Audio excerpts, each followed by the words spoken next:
Dulu kita tuduh UI udah nggak bisa ngapa-ngapain gitu, udah dikasih 200 juta segala macam tuh. Sekarang dia melawan rektornya tuh. Jadi ini adalah lokasi politik mikro yang akan membesar. Apa buktinya? BEM se-Indonesia sekarang datang untuk membela BEM UI itu. Bukan cuma BEM se-Indonesia, LSM, lawyer tuh. Jadi ada gerakan sosial baru tuh.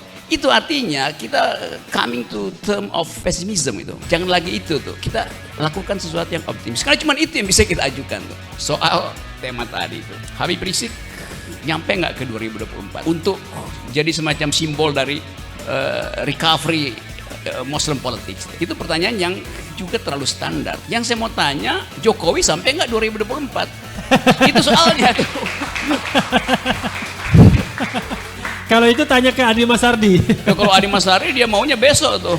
Karena memang orang tiba pada soal untuk bagaimana mengevaluasi politik Indonesia. Kalau Habib Rizik dimunculkan, dia bukan momentum. Karena momentum itu tersedia setiap minute, setiap detik ada momentum. Sekarang momentum itu harus diisi dengan monumen. Momentum menjadi momentum menjadi momentual kalau ada monumen. Habib Rizik itu monumen. Jadi monumennya udah ada, Babe Ridwan. Apa monumennya? Yaitu batas antara yang etis dan tidak etis diperlihatkan oleh Habib Rizik. Batas antara intelektual dan tidak intelektual diperlihatkan oleh Habib Rizik. Batas antara justice dan injustice. Nah, kita mau lihat politik selalu tiba dengan semacam keajaiban rasional. Saya sebut keajaiban rasional karena kalau keajaiban itu ada keajaiban rasional yang tidak bisa dihitung di dalam metodologi survei. Tiba-tiba Habib Rizik sekarang tumbuh sebagai tokoh keajaiban rasional. Kalau keajaiban irasional itu dianggap sebagai keadaan di langit yang memungkinkan Habib Rizik tumbuh. Tapi saya sebut keajaiban rasional karena Habib Rizik datang ketika Indonesia mengalami demoralisasi di dalam semua hal tuh. KPK,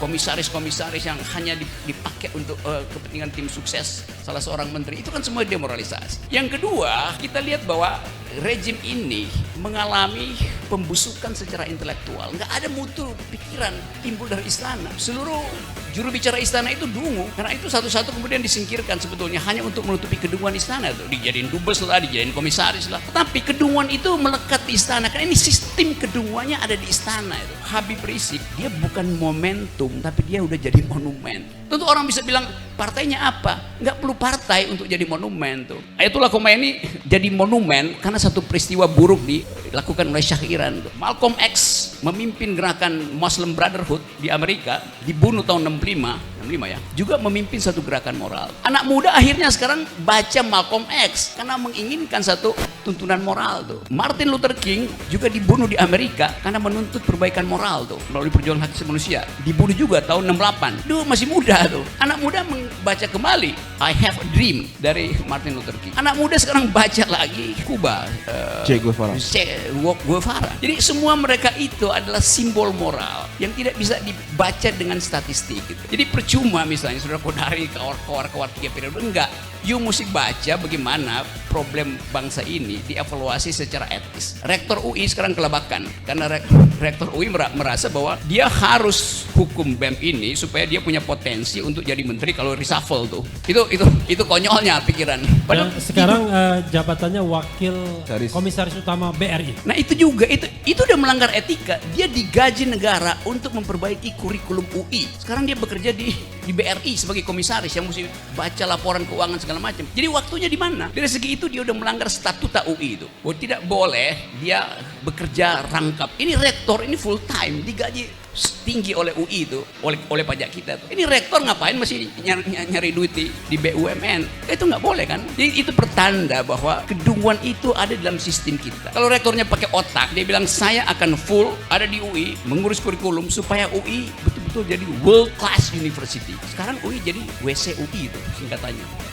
Ya, water closet. FPI atau Habib Rizik paham bahwa ke depan sebaiknya dia jadi guru bangsa sambil menunggu satu peristiwa politik berikutnya tuh. Sehingga dia dipanggil oleh sejarah bahkan untuk memimpin partai. Kalau kita sekarang evaluasi, diam-diam Habib Rizik diincar oleh semua surveyor untuk dijadikan ikon atau diintip peluangnya untuk jadi presiden oleh partai-partai Islam. Itu masuk akal aja kan? Bahwa kemudian politik Indonesia itu menganggap bahwa ya tapi dia bukan Islam yang moderat itu. Nanti di kampanye dipertanyakan lagi kan, Habib Rizik pemimpin politik Islam radikal tuh. Dan saya udah nggak anggap bahwa apa gunanya bikin perbedaan moderat dan radikal kalau isunya adalah ethical politics. Kan itu intinya kan. Kan dulu Orde Baru bikin mana yang moderat, mana yang radikal tuh dalam upaya untuk meringkus yang radikal. Itu udah nggak dibeli orang sekarang gitu. Karena istilah moderat itu artinya mereka politik Islam yang pro kekuasaan akhirnya tuh. Kalau dia nggak pro kekuasaan maka dia dianggap radikal itu kan. Bahkan dekat-dekat di situ jadi teroris itu. Nah ini bagian buruk dari labeling politik Jadi Islam. ini tuh. penting.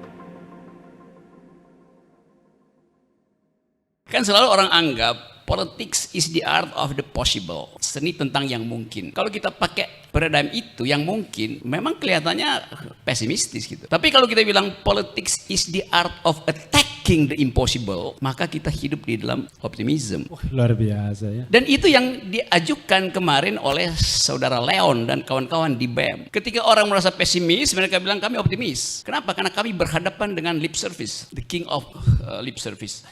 Jadi justru tiba-tiba kita lihat bahwa ada energi optimism bangkit dari UI, dari kampus itu. Dulu kita tuduh UI udah nggak bisa ngapa-ngapain gitu.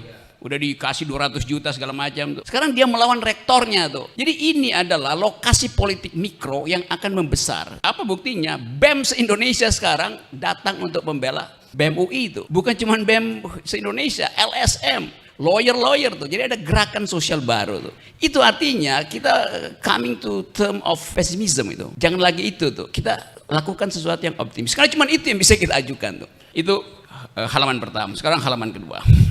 Soal tema tadi itu. Habib Rizik nyampe nggak ke 2024 untuk jadi semacam simbol dari recovery Muslim politics itu pertanyaan yang juga terlalu standar. Yang saya mau tanya, Jokowi sampai nggak 2024? Itu soalnya tuh.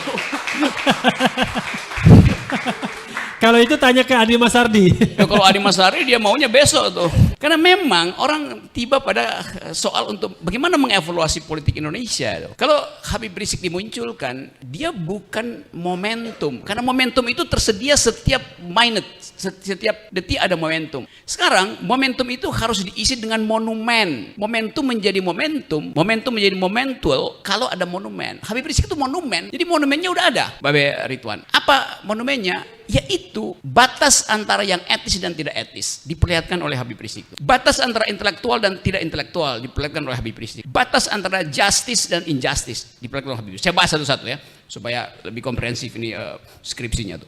Skripsi atau tesis atau disertasi ini? Enggak, kalau disertasi nanti jadi guru besar tuh. Enggak perlu tuh. Coba kita lihat, orang akhirnya nunggu kontras moral antara rejim Jokowi dan Habib Rizik. Kontras itu diperlihatkan di sidang pengadilan itu. Jadi terbentuk fasilitas baru sekarang. Bagaimana mengukur legitimasi Jokowi? Nggak usah pakai survei, pakai kontras moral itu. Ini adalah sesuatu yang kualitatif, tidak kuantitatif. Tentu orang bilang iya kontras moral, tapi dia nggak bisa diukur dengan surveinya Kodari CS, Kodari erotism, erot maksudnya, yang you bilang tadi. Kan nggak bisa diukur kan? Tetapi politik Indonesia juga sering tidak bisa diukur. Belum satu semester Orde Baru bilang kami tumbuh 80% legitimasinya Golkar, reformasi jatuh. Jadi nggak ada gunanya kan? SBY dianggap sebagai kecil, bisa bikin dapat momentum, dia jadi monumen, jadi presiden tuh. Partai Demokrat tuh berapa persen sih awalnya tuh 27 tiba-tiba meledak karena satu peristiwa kecil itu, yaitu dia dilecehkan oleh PDIP, oleh Taufik Kimas. Nah kita mau lihat politik selalu tiba dengan semacam keajaiban rasional. Saya sebut keajaiban rasional karena nanti kalau keajaiban tuh ada keajaiban rasional yang tidak bisa dihitung di dalam metodologi survei itu. Tiba-tiba Habib Rizik sekarang tumbuh sebagai tokoh keajaiban rasional. Kalau keajaiban irasional itu dianggap sebagai keadaan di langit yang memungkinkan Habib Rizik tumbuh. Tapi saya sebut keajaiban rasional karena Habib Rizik datang ketika Indonesia mengalami demoralisasi di dalam semua hal tuh. KPK, komisaris-komisaris yang hanya dipakai untuk kepentingan tim sukses salah seorang menteri, itu kan semua demoralisasi. Yang kedua, kita lihat bahwa rejim ini mengalami pembusukan secara intelektual. Nggak ada mutu pikiran timbul dari istana. Seluruh juru bicara istana itu dungu. Karena itu satu-satu kemudian disingkirkan sebetulnya hanya untuk menutupi kedunguan istana tuh. Dijadiin dubes lah, dijadiin komisaris lah. Tetapi kedunguan itu melekat di istana. Karena ini sistem kedunguannya ada di istana itu. Jadi kontras intelektual. Sekarang kontras injustice. Tadi Pak Wi udah terangin bahwa Gini rasio kita itu menuju 1. Makin ke atas artinya makin timpang itu.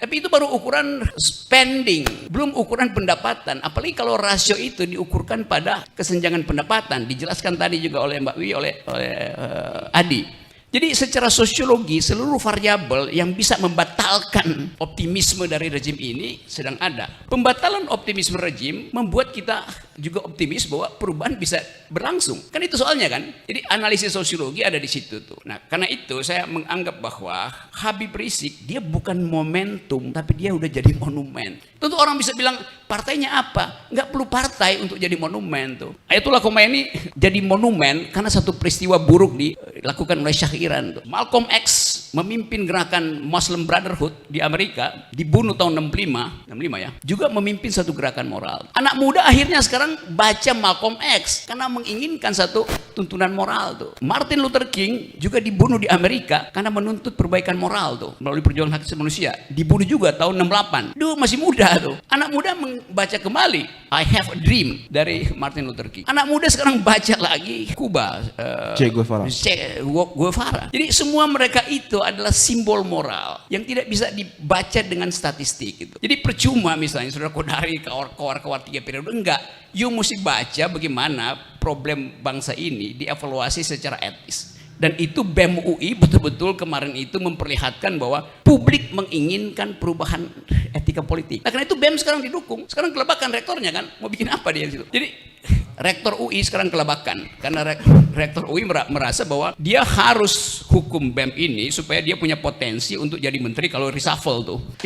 Itu konyolnya pikiran. Padahal sekarang jabatannya wakil komisaris utama BRI. Nah, itu juga itu udah melanggar etika. Dia digaji negara untuk memperbaiki kurikulum UI. Sekarang dia bekerja di BRI sebagai komisaris yang mesti baca laporan keuangan segala macam. Jadi waktunya di mana? Dari segi itu dia udah melanggar statuta UI itu. Bahwa tidak boleh dia bekerja rangkap. Ini rektor, ini full time, digaji tinggi oleh UI itu, oleh pajak kita tuh. Ini rektor ngapain masih nyari duit di BUMN? Itu nggak boleh kan? Jadi itu pertanda bahwa kedunguan itu ada dalam sistem kita. Kalau rektornya pakai otak, dia bilang saya akan full ada di UI mengurus kurikulum supaya UI betul-betul jadi world class university. Sekarang UI jadi WC UI itu singkatannya tuh. Iya, water closet. Bukan world class. Karena begini kan mungkin mahasiswa. Jadi saya mau ringkas sebentar bahwa ke depan kita menghitung potensi dari Muslim politics untuk menghasilkan batas etis kekuasaan. Karena kita nggak mungkin tadi kalau kita lihat statistik ya suara politik Islam itu mungkin berapa 30-24% maksimal itu. Tetapi bukan itu yang penting secara statistik. Tapi politik Islam memelopori perubahan etika politik dan itu akan didukung oleh partai-partai sekuler, partai-partai macam-macam. Kan itu intinya kan. Jadi betul tadi FPI atau Habib Rizik paham bahwa ke depan sebaiknya dia jadi guru bangsa sambil menunggu satu peristiwa politik berikutnya tuh. Sehingga dia dipanggil oleh sejarah bahkan untuk memimpin partai. Kalau kita sekarang evaluasi diam-diam Habib Rizik diincar oleh semua surveyor untuk dijadikan ikon atau diintip peluangnya untuk jadi presiden oleh partai-partai Islam. Itu masuk akal aja kan. Bahwa kemudian politik Indonesia itu menganggap bahwa ya tapi dia bukan Islam yang moderat itu. Nanti dikampanyekan lagi kan. Habib Rizik memimpin politik Islam radikal tuh. Dan saya udah nggak anggap bahwa apa gunanya bikin perbedaan moderat dan radikal kalau isunya adalah ethical politics. Kan itu intinya kan. Kan dulu Orde Baru bikin mana yang moderat, mana yang radikal tuh dalam upaya untuk meringkus yang radikal. Itu udah nggak dibeli orang sekarang gitu. Karena istilah moderat itu artinya mereka politik Islam yang pro kekuasaan akhirnya tuh. Kalau dia nggak pro kekuasaan maka dia dianggap radikal itu kan. Bahkan dekat-dekat di situ jadi teroris itu. Nah ini bagian buruk dari labeling politik Jadi Islam. ini tuh. penting. Jadi yang moderat itu yang pro kekuasaan. Kalau tidak pro kekuasaan Anda dianggap radikal. Yes, itu definisi istana begitu tuh. Itu kan definisi dungu. Padahal istilah moderat dulu di dalam kalau kita belajar comparative politics bukan dimaksudkan lawan dari yang radikal moderat itu, tapi dia ada di tengah tuh. Dan di tengah bisa jadi radikal tengah juga kan. Jadi cara berpikir kekuasaan ini betul-betul mengalami sama dengan ekonomi mengalami pembusukan, sama dengan politik mengalami pembusukan.